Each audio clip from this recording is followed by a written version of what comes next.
Hello दोस्तों, नमस्कार। स्वागत है एक बार फिर से आप सभी के अपने प्रिय चैनल पर। दोस्तों आपको बता दें जो अभी की सबसे बड़ी खबर आ रही है, जहां यूक्रेनी सेना ने मार गिराए फाइटर जेट। अब रूस ने S-400 मिसाइल सिस्टम के साथ करना शुरू कर दिया है अभ्यास। बड़ी खबर दोस्तों, बड़ा तनाव पैदा हो गया है रूस और यूक्रेन के बीच में। अब S-400 जिसे काफी दूर तक मारक क्षमता है दोस्तों, इसकी ट्रेनिंग शुरू कर दी गई है। बड़ी खबर बता रहे हैं आपको हम, साथ ही बताएंगे जहां पर रूस और यूक्रेन के बीच युद्ध को लेकर दोस्तों बहुत बड़ा खुलासा निकलकर सामने आया है। चीन को पहले से ही पता था यूक्रेन पर हमला होगा दोस्तों, जिसके बाद जिनपिंग ने दोस्तों पुतिन को दे दी थी बड़ी सलाह। जी हाँ दोस्तों, बड़ी खबर, बड़ा खुलासा इस चैनल पर दोस्तों हम आपको अभी बताने वाले हैं। इसी बीच बताएंगे जहां पर यूक्रेन युद्ध में तटस्थ रहने पर भड़का अमेरिका, कहा रूस के खेमे में है भारत और UAE। जी हाँ दोस्तों, इसी बीच आपको सबसे बड़ी खबर बताएंगे जहां पर रूस से S-400 मिसाइल सिस्टम तो भारत ने खरीद लिया, लेकिन दोस्तों भारत के इस मिसाइल पर पाबंदी या फिर छूट का फैसला करेगा जो बाइडन। बड़ी खबर आपको बताएंगे दोस्तों, और किस तरफ इनका डिसीजन दोस्तों झुकेगा, छूट की तरफ या पाबंदी की तरफ। सबसे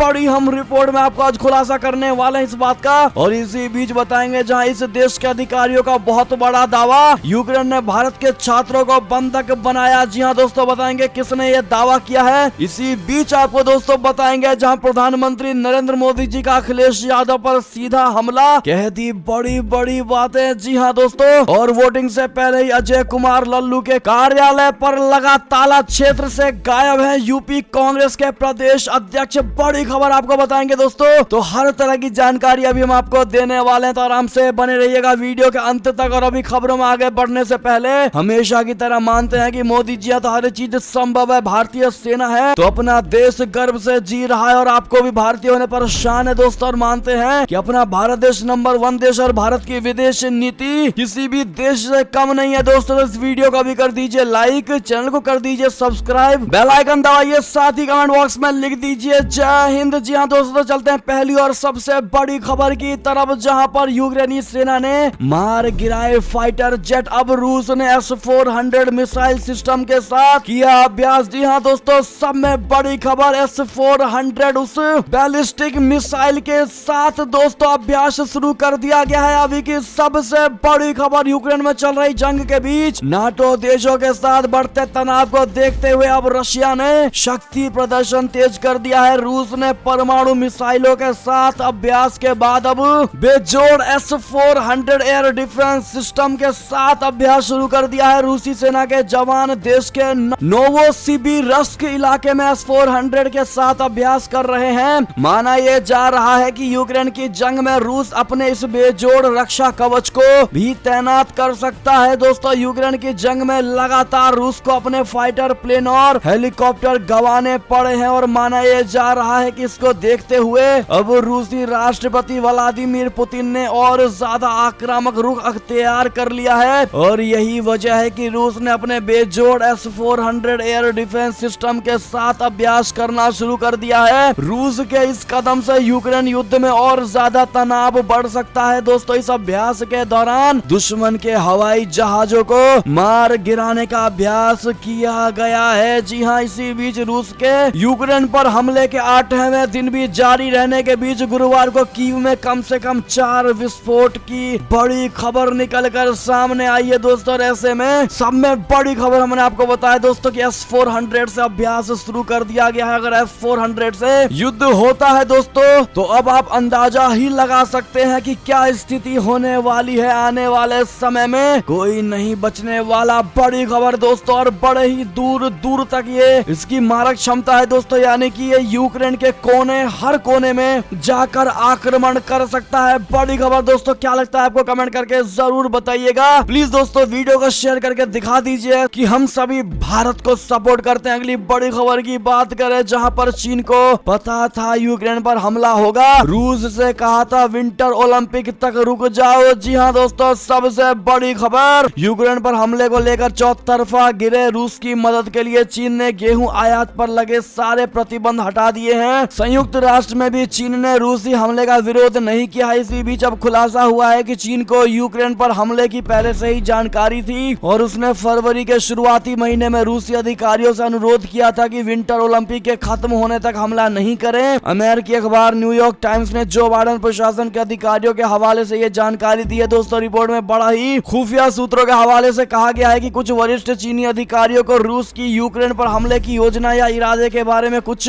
हद तक पहले से ही जानकारी थी। एक सूत्र ने राइटर से इस बात की पुष्टि की है, लेकिन उन्होंने विस्तृत जानकारी नहीं दी। सूत्र ने अपनी पहचान बताने से भी इनकार कर दिया है। जी हाँ दोस्तों, बता दें इसी बीच वाशिंगटन में चीनी दूतावास के प्रवक्ता लियू पेंगयू ने कहा कि ये खबरें अटकलों पर आधारित है और उनका कोई आधार नहीं है। इनका मकसद आरोप लगाना है और चीन की बदनामी करनी है। अमेरिका के विदेश विभाग या CIA ने कोई बयान अभी तक तत्काल नहीं दिया है। अमेरिका की ओर से कई बार चेतावनी देने के बाद रूस ने 3 तरफ से यूक्रेन पर हमला बोल दिया था। रूस का ये हमला विंटर ओलंपिक खत्म होने के ठीक बाद शुरू हुआ था। अगर आप भी मानते हैं दोस्तों कि चाइना को ये बात पहले से ही पता थी, क्योंकि ये खबर और कोई नहीं दोस्तों, राइटर्स छाप रहा है और राइटर्स कभी भी गलत जानकारी नहीं देता है दोस्तों। और ऐसे में कितने भाइयों को पता है कि चाइना की इसमें बहुत बड़ी चाल हो सकती है? हाँ या ना में जवाब जरूर दीजिएगा। अगली खबर की बात करें, जहां यूक्रेन युद्ध में तटस्थ रहने पर भड़का अमेरिका, बोला रूस के खेमे में शामिल है भारत और UAE। जी हाँ दोस्तों, यूक्रेन और रूस युद्ध पर भारत के संयुक्त राष्ट्र में तटस्थ रहने का दुष्परिणाम अब अमेरिका के साथ रिश्तों पर साफ तौर पर नजर आने लगा है। अमेरिका के विदेश मंत्रालय ने अपने राजनयिकों को एक पुराने गोपनीय संदेश को याद दिलाया है। इस गोपनीय संदेश में अमेरिकी राजनयिकों को कहा गया है कि वे अपने भारतीय समकक्षों को यह सूचित करें कि यूक्रेन के मामले में उनका तटस्थ रहना उन्हें रूस के खेमे में ले जा रहा है। अमेरिकी मीडिया एक्सियोस की रिपोर्ट के मुताबिक इस बेहद सख्त लहजे वाले संदेश को याद दिलाना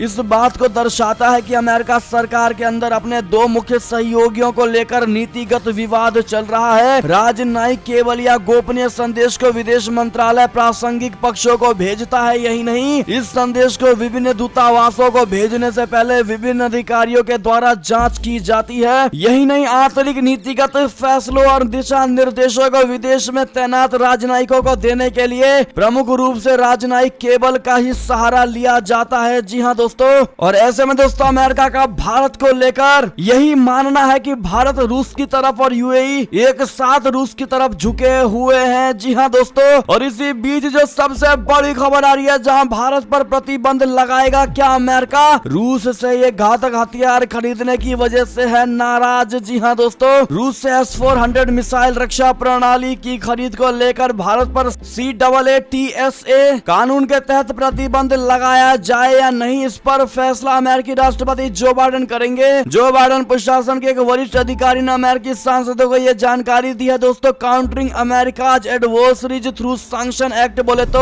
काटसा के तहत अमेरिकी प्रशासन के पास ईरान, उत्तर कोरिया या रूस के साथ महत्वपूर्ण लेन देन करने वाले किसी भी देश के खिलाफ प्रतिबंध लगाने का अधिकार है। जी हाँ दोस्तों, आखिर क्या है ये CAATSA कानून? तो हम आपको बता दें दोस्तों कि 60 एक सख्त अमेरिकी कानून है जो 2014 में क्रीमिया पर रूस के कब्जे और 2016 के अमेरिकी राष्ट्रपति चुनावों में व्लादिमीर पुतिन के कथित हस्तक्षेप के जवाब में वॉशिंगटन को उन देशों पर प्रतिबंध लगाने के लिए अधिकृत करता है जो मॉस्को से प्रमुख रक्षा साजो सामान की खरीदारी करते हैं। जी हाँ दोस्तों, भारत के खिलाफ संभावित CAATSA प्रतिबंधों से जुड़े एक सवाल पर दक्षिण एवं मध्य एशिया में अमेरिका के सहायक विदेश मंत्री डोनाल्ड लू ने सीनेट की निकट पूर्व दक्षिण एशिया, मध्य एशिया और आतंकवाद निरोधी मामलों की विदेशी संबंध उप समिति के सदस्यों को बताया है कि नई दिल्ली पर प्रतिबंध लगाया जाए या नहीं, इस पर फैसला राष्ट्रपति जो बाइडेन खुद लेंगे। जी हाँ दोस्तों, क्या लगता है आपको, क्या भारत पर प्रतिबंध लगा देगा अमेरिका या नहीं? इसका जवाब जरूर दीजिएगा दोस्तों। अगर प्रतिबंध लगा दिया तो उसके बाद भारत और अमेरिका के रिश्ते कैसे होने वाले हैं दोस्तों, कमेंट में जरूर बताइएगा। अगर आप भी मानते हैं कि किसी में इतनी हिम्मत नहीं कि भारत को प्रतिबंधित कर दे तो अपनी राय जरूर दीजिएगा दोस्तों। इस वीडियो को जरूर लाइक करिएगा। जितने भाई बहन नए हैं प्लीज चैनल को सब्सक्राइब करके बेल आइकन जरूर दबा दीजिएगा दोस्तों। अगली खबर की बात करें, जहां पर यूक्रेन ने भारत के छात्रों को बंधक बनाया, इस देश के अधिकारियों का सबसे बड़ा दावा। जी हाँ दोस्तों, रूस के रक्षा मंत्रालय का दावा है कि यूक्रेन के अधिकारियों ने भारतीय छात्रों के एक बहुत बड़े समूह को जबरन हिरासत में ले लिया है। रूस के विदेश मंत्रालय का कहना है कि यूक्रेन के अधिकारियों ने नियमों के विरुद्ध ये कार्रवाई की है। रूस के विदेश मंत्रालय ने भरोसा दिलाया है कि वो भारतीयों की सुरक्षित निकासी के लिए सभी उपाय करने को तैयार हैं, जिससे भारतीय छात्र सकुशल या तो सैन्य हवाई जहाज या फिर भारतीय हवाई जहाज से जैसे तैसे भारत अपने देश पहुंच पाए। जी हाँ दोस्तों, क्या लगता है दोस्तों आपको, क्या रूसी इस अधिकारी का बयान बिल्कुल सही है दोस्तों, या फिर कहीं ना कहीं ये भारत को रूस की तरफ झुकाने की बड़ी चाल भी हो सकती है? दोस्तों कमेंट में जरूर बताइएगा, ताकि भारत यूक्रेन की साइड ना ले सके। हो सकता है ये भी बहुत बड़ी वजह हो, क्योंकि छात्र के किडनैप और बंधक बनाने को लेकर अभी तक और कहीं से कोई खबर नहीं आई है। दोस्तों अपनी जानकारी इस पर जरूर साझा करिएगा। अगली खबर की बात करें, जहां भारतीय छात्रों ने पेश कर दी है इंसानियत की मिसाल, यूक्रेन से कुत्ते बिल्लियों को भी बचाकर लाए भारत। केंद्रीय मंत्री ने किया इसका स्वागत। जी हाँ दोस्तों, रूस और यूक्रेन जंग के बीच भारतीयों के छात्रों को सुरक्षित देश वापस लेकर आया जा रहा है। यूक्रेन में फंसे भारतीय नागरिकों को लेकर पोलैंड से भारतीय वायुसेना का तीसरा C-17 विमान हिंडन एयरपोर्ट पहुंचा। इस दौरान बहुत से छात्र अपने साथ पशुओं को लेकर भी आए। कोई अपने साथ पालतू कुत्ता लेकर आया तो कोई बिल्ली। यूक्रेन से वापस आए छात्र जाहिद ने कहा, मैं यूक्रेन से अपने दोस्त के कुत्ते को अपने साथ लेकर आया हूँ। बहुत से लोग जिनके पास कुत्ते थे उन्होंने उन्हें यूक्रेन में ही छोड़ दिया, लेकिन मैं इस कुत्ते का अपने साथ वापस लेकर आया हूँ। इसका केंद्रीय मंत्री ने भी जमकर स्वागत किया है। दोस्तों आप भी स्वागत करते हुए दो बातें जरूर कह दीजिएगा। इसी बीच जो बड़ी खबर आ रही है, जहां पर यूक्रेन से जंग के बीच रूस ने अपने रॉकेट से हटाए कई देशों के झंडे, भारत के तिरंगे को नहीं छेड़ा। जी हाँ दोस्तों, यूक्रेन के साथ युद्ध छेड़ने के बाद से रूस का बहिष्कार देखने को मिल रहा है। इसी बीच रूस ने भी उन देशों पर पाबंदियां लगाई है जो उसके खिलाफ है। इसी बीच रूस से एक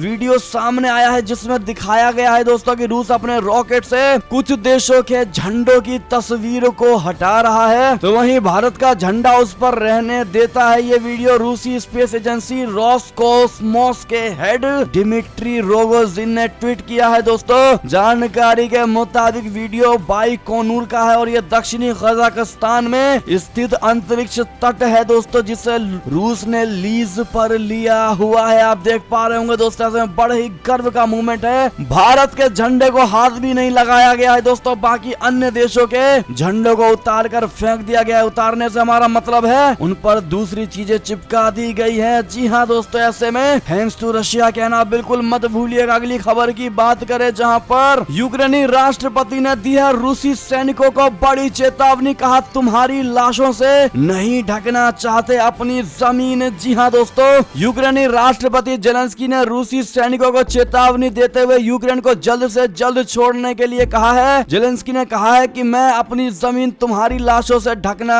नहीं चाहता हूँ। जी हाँ दोस्तों, इसी बीच आपको बता दें, जहाँ पर यूक्रेन में रूसी कार्रवाई के बीच चीन ने ताइवान के ऊपर भेजे संदिग्ध सैन्य गुब्बारे, बीजिंग ने दिया करारा जवाब। जी हाँ दोस्तों, यूक्रेन में रूस की सैन्य कार्रवाई के बीच ताइवान चीन को लेकर भयभीत होता जा रहा है। पूर्वी चीन सागर में एक अज्ञात स्थान पर चीनी पीएलए के लैंडिंग ऑपरेशन के बारे में अपनी चिंता के बाद ताइवान की सेना द्वीप के ऊपर उड़ने वाले मौसम के गुब्बारों की बारीकी से निगरानी कर रही है। ग्लोबल टाइम्स ने कहा है कि ताइपे इन मौसमी गुब्बारों की उपस्थिति को बढ़ा चढ़ाकर पेश कर रहा है, साथ ही उसे संदिग्ध और भयभीत मानसिकता के लिए दोषी ठहराया गया है। बीजिंग ताइवान को एक अलग प्रांत के रूप में देखता है। जी हाँ दोस्तों, आपको बता दें, ताइवानी मीडिया ने बताया है कि चीन की पीपुल्स लिबरेशन आर्मी ने पिछले महीने द्वीप पर ऊंचाई वाले गुब्बारे तैनात किए थे। द्वीप के रक्षा प्राधिकरण के अनुसार गुब्बारों का उपयोग मौसम संबंधी अनुसंधान के लिए सबसे अधिक संभावना है। ऐसा कहा जाता है कि पूर्वी चीन के फुजियान प्रांत में स्थित पीएलए 72वीं ग्रुप आर्मी की लंबी दूरी की रॉकेट ब्रिगेड फरवरी की शुरुआत से ताइवान द्वीप के उत्तरी और मध्य क्षेत्रों में तैनात है। जी हाँ दोस्तों, इसी बीच जो बड़ी खबर आ रही है, जहां पर पीएम मोदी का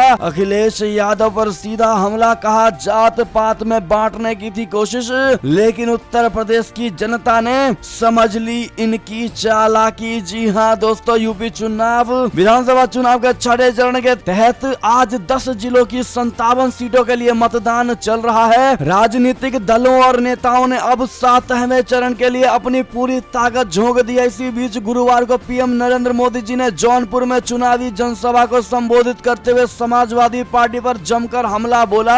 उन्होंने कहा कि घोर परिवारवादियों ने पूर्वांचल के लोगों को अपने हाल पर जीने के लिए छोड़ दिया था। घोर परिवारवादियों ने पूरी कोशिश की थी कि उत्तर प्रदेश जात पात में बट जाए, लेकिन यूपी के लोगों ने घोर परिवारवादियों की चालाकी को समझ लिया और आज यूपी एकजुट है, एक मत खड़ा हो चुका है। बड़ी बात कहती है मोदी जी ने। अगर आप भी मोदी जी का समर्थन करते हैं दोस्तों, तो उत्तर प्रदेश में भगवा ही लहराएगा, मोदी लहर ही आएगी, लिखना मत भूलिएगा। और ऐसे में ये थी अब तक की सारी बड़ी खबरें। दोस्तों आपको हमारी खबर कैसी लगी? आशा करता हूँ बहुत अच्छी लगी होगी। अगर थोड़ी भी अच्छी लगी है तो इस वीडियो को अभी अपने भाई बंधुओं में व्हाट्सएप, फेसबुक, ट्विटर के जरिए पूरे भारत में शेयर करना बिल्कुल मत भूलिएगा। और अभी कर दीजिए इस वीडियो को लाइक, चैनल को कर दीजिए सब्सक्राइब, बेल आइकन दबाइए, साथ ही कमेंट बॉक्स में लिख दीजिएगा जय हिंद जय भारत। तो मिलते हैं आप अगली बड़ी खबर में, तब तक अपना ख्याल रखिएगा दोस्तों। बहुत बहुत धन्यवाद साथ देने के लिए, साथ बने रहने के लिए। और खबरों का सिलसिला लगातार हमारे चैनल पर जारी है, तो अपडेट रहना बिल्कुल मत भूलिएगा दोस्तों। अगली खबर का इंतजार करिएगा। मिलते हैं अगली खबर में, तब तक के लिए जय हिंद जय भारत, जय श्री राम, वंदे मातरम, हर हर महादेव।